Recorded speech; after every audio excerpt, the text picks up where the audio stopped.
문제가 생길 수 있습니다. 인공관절 수술한 상태에서 감염증이 있으면 그 과정에서 최소한 시간이 한 3개월 정도 걸립니다. 안녕하십니까. 세란병원 인공관절센터 김준식입니다. 오늘은 환자분들이 많이 물어보시는 질문 가운데 인공관절 과연 얼마나 쓸 수 있을까요? 이런 질문에 대한 답을 좀 드리겠습니다. 수술을 결정을 하시게 되면은 대략 한 수술 1, 2주 전에 내과적으로 건강상의 문제는 없는지, 수술할 때 위험성은 없는지 이렇게 체크를 합니다. 근데 이제 이 부분에서 또 좀 말씀드려야 될 게 환자나 가족분들이 환자분이 연세가 많으신데 수술을 해도 괜찮을까요? 하고 말씀들을 하십니다. 어느 누구도 얘기하듯이 나이는 숫자에 불과한 겁니다. 나이 말고 내 몸의 건강 상태를 측정을 하고 판단을 하는 게 제일 중요하거든요. 그러니까 수술하기 전날 입원을 해서 그 다음날 수술을 하는데, 이제 마취는 되셨으면 저희는 이제 척추마취, 하반신만 마취시키는 척추마취하고 주무시게 해드리고요. 때로는 전신마취 할 수도 있습니다. 간혹 그 허리가 많이 좋지 않으신 분들, 예전에 허리 수술을 하셨던 분들, 이제 이런 분들은 허리에 척추마취를 하려고 그러면 바늘로 이렇게 찔러서 주사약을 주입을 해야 되는데 바늘이 잘 안 들어가는 경우가 생깁니다. 뭐 전신마취를 한다고 해서 크게 위험성이 있는 건 아닙니다. 예전에 전신마취에 하는 약품하고 지금 약품하고 많이 달라졌어요. 그래서 크게 걱정하실 필요는 없습니다. 오늘 수술한다고 그러면 다음 날부터 저희는 걷게 해드립니다.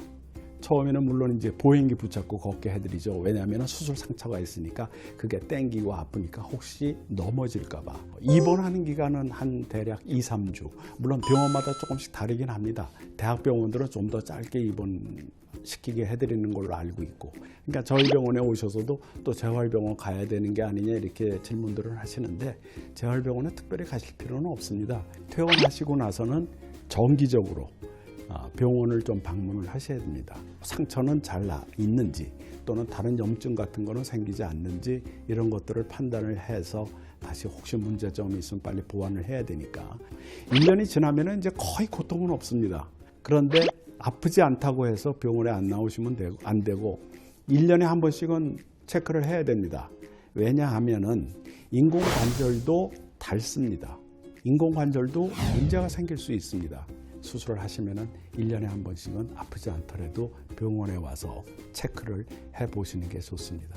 인공관절 수술하면은 얼마나 쓸 수 있습니까? 제가 나이가 아직 60대인데 이거 재수술 안 하고 버틸 수 있겠습니까? 이렇게 하는데, 재수술을 하게 되는 이유는 첫 번째로 가장 많은 것이 닳아서, 인공관절도 닳습니다. 이게 조립식으로 되어 있는데 안에 연골, 플라스틱 같은 연골이 있어요. 근데 이제 이게 닳게 되는데, 예전 초기에는 이게 마모되는 속도가 조금 빨랐고 지금은 이 재질이 많이 좋아졌습니다. 예전에 비해서 거의 5배에서 10배 정도 수명이 더 오래 간다고 보시면 돼요. 그러니까 쉽게 얘기하면은 60대 후반에서 70대 수술하시면은 100살까지 쓸 수 있는 확률이 99%라고 보시면 됩니다. 그러니까 너무 수명에 대해서는 걱정하지 마세요. 또 재수술을 하게 되는 원인 중에 하나가 이제 염증 문제가 있어요. 인공관절 수술한 상태에서 감염증이 있으면은 시간이 좀 많이 지나면 잘 낫질 않거든요. 그러면은 그때는 이제 재수술을 해야 되는데, 그 재수술을 하는 것이 인공관절을 제거를 해서 염증을 다 낫게 한 다음에 다시 인공관절을 해야 돼요. 그 과정에서 최소한 시간이 한 3개월 정도 걸립니다. 무릎 인공관절 수술했는데 침을 맞는다든가 함부로 주사를 맞는다든가 이렇게 찌르는 일, 이런 것은 될 수 있으면 하지 말아야 됩니다. 오늘은 진료실에서 환자분이나 환자 가족분들한테 많이 받는 질문에 대한 대답을 드렸습니다. 수술 후에 통증이 없고 내가 잘 걷는다 하더라도 정기적으로 진료실에 방문을 해서 내 인공관절 하고 난 무릎에 무슨 문제가 시작이 되지는 않았는지 항상 체크를 게을리 하지 말기를 바랍니다.